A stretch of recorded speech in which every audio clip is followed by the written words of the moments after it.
You see guys, there is a zip file, extract that file.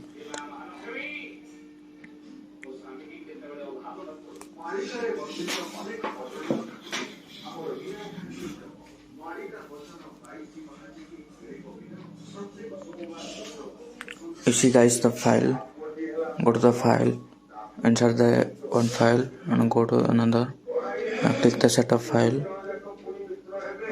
run as administrator, then allow permission yes, then install process ongoing. It will take 3 to 4 minutes.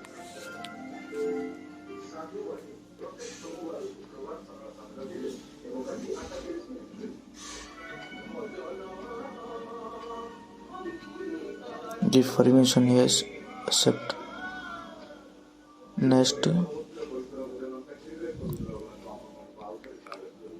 yes, give permission yes.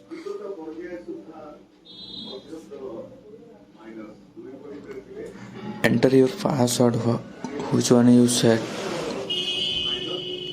which one you want to set the password, then next, then install. It will take 2 to 3 minutes.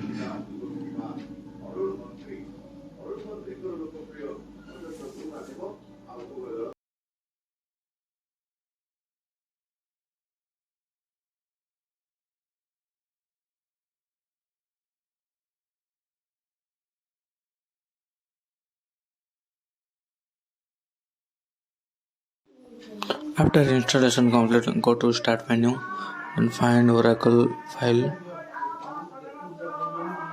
Go to that file and go run SQL command.